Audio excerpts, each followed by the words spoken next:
Hello, and welcome to our little corner of the internet. This is the Bigfoot podcast where we talk about all things creepy, crawly, and conspiracy related. Grab a drink, maybe a sweet treat, get comfy, and enjoy. Before we begin, we'd like to acknowledge that we are working, learning, and recording on the traditional, ancestral, and unceded territory of the Musqueam, Squamish, and Tsleil-Waututh nations. We'd also like to thank our teachers, parents, and our school for giving us the opportunity to make and share this podcast.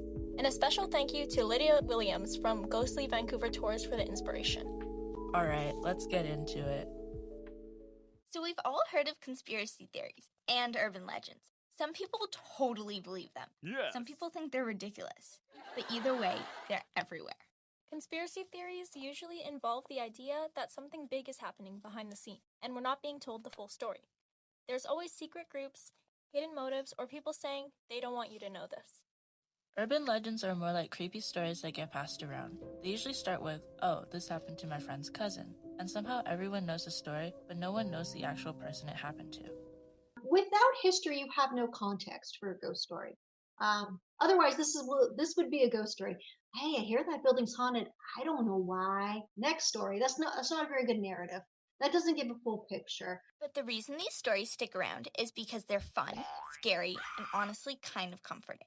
They make the world feel more interesting, even if they're not true. Paranoia. Justin Trudeau's Who's His Real Dad? Crazy things. Trump. It's like flat earth. These are just some of the answers we got when we asked people on the streets of Vancouver, what's the first thing that comes to your mind when you hear the term conspiracy theory? Since we're recording here in Vancouver, we figured we'd start with some local legends. And honestly, this city has a lot of them. Oh, wow. One of the most well-known ones is the ghost of the Old Hotel Vancouver, the Lady in Red. People say she wanders the halls in a red dress, waiting for someone who never came back. This is a hotel, and you have a lot of ghosts, like the hotel, Fairmont Hotel Vancouver on Georgia Street. I think it's such a grand place to be, and all these spirits that linger. There's the legend of the Lady in Red. She exists, I don't really know, but it's also the history of how glamorous that hotel was. Employees have said they've heard footsteps, doors closing, and just really creepy stuff happening late at night. Even if you don't believe in ghosts, that would freak you out. I think it's a misconception that ghosts will come back to where they die. That's not usually the case. I mean, in certain instances, let's say maybe they died suddenly, or maybe they're not aware they've passed on. It can happen sometimes with sudden deaths, or they had a tragedy that was never resolved. They may linger in it, but most likely spirits will return to their happy places where they want to hang out. A lot of times that's their childhood home or wherever, but sometimes it's like the theater. Hey, I love the theater. I was an actor. I can finally be center stage, and I'm going to return here. Or this is the place, this is the pub. This is where I met my friends every Friday night. This is where I felt like I belonged. So they want to continue experiencing that joy after they passed. The North Shore forests also have a ton of stories. People report hearing footsteps when no one's there, seeing tall, shadowy figures, and just feeling like they're being watched. Which honestly makes sense. I agree with that. Those forests are huge, quiet, and kind of terrifying at night. We know what took you to Ghostly Tours? What brought you there? Sure, yeah. So I'll introduce myself. I'm Lydia Williams. I'm the owner of Ghostly Vancouver Tours. I started working for Ghostly Vancouver Tours in 2019, and I bought the business in 2020. Prior to that, I was doing just seasonal ghost tours with the Haunted Trolley Tours. And what really brought me to ghost tours in general was a lifelong passion for the paranormal and Halloween too. I really enjoyed doing Halloween events. But also, I love storytelling. I also have a background, like a backstage background in theater. So I really enjoyed the aspect of engaging people, telling stories, bringing the city stories to life. I enjoy interacting one on one with people. I enjoy hearing their stories as much as I love telling ghost stories. I'm actually more excited to hear about your ghost stories. And I think going on ghost tours is an open invitation for that. But also, there are people, it's not just tourists who come on ghost tours, there's a lot of locals, especially around Halloween time. And they've had experiences. They've had they know people who work at these buildings, these places, or maybe they live there themselves. So they add to the fabric of it. It is really weighing the significance of the story. Again, is someone talking about Room 512 again? Okay, I'm going to now start mentioning Room 512 because it's been coming up over and over from different sources. If someone keep mentioning a woman dressed in a white dress, okay, so I think now we're sort of validating these eyewitness reports. If more than one person saw it, because sometimes, a ghost sighting really maybe wasn't that. Maybe it's just something else. It's not always 100% that way.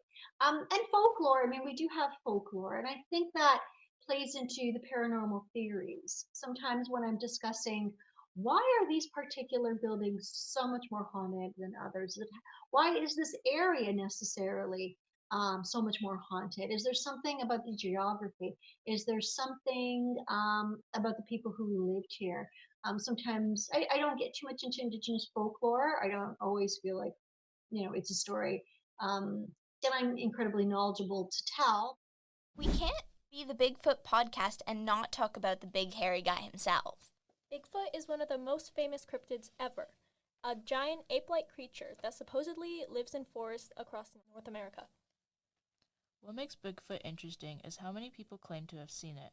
Hikers, campers, hunters, and not just random internet trolls. Some people think it's a species that hasn't been discovered yet, like some kind of ancient human relative that learned to avoid people. Others say it's just bears standing on two legs, shadows, or straight-up hoaxes. And then there's the conspiracy side. If Bigfoot did exist, would governments or scientists actually admit it, or would they try to cover it up to avoid panic or protect industries like logging? Also, a lot of indigenous cultures have stories about large forests that existed long before modern Bigfoot sightings. Whether you think Bigfoot is real, symbolic, or just really good at hiding, there's definitely more to the story than people think. Another super popular conspiracy type phenomenon is the Mandela effect. Basically, it's when a huge group of people remember something the same way, but that memory is actually wrong. Like some people think it's Berenstain Bears instead of Berenstain Bears, or remembering Pikachu having a black tip on his tail. Some people think this proves alternate realities or glitches in the matrix. But psychologists say it's just how the memory works. Our brains fill in gaps with what feels right, especially when a lot of people talk about it together. Still though, it's kind of creepy when you're so sure about something and find out it was never real. I believe that all of us have a little bit of a psychic ability, at least in us. Some people have great psychic ability. I work with psychic mediums who are extremely talented and are in constant communication with the spirit world. That's not my experience. I am sensitive to spirits, but I don't necessarily communicate with them. But if you allow yourself to be still in an area, you can feel things. Ghosts are energy. And while you may not see it or you may not understand what they're saying, maybe you can feel it.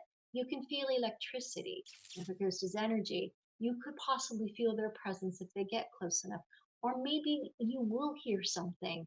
So I think the first step is always just trying to personally experience a location for yourself. Ghost hunting, getting all that equipment, try not to get too caught up into it. It is a tool.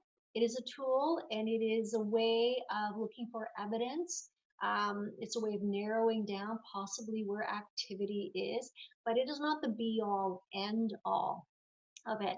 Look into the history of a spot. Try to understand.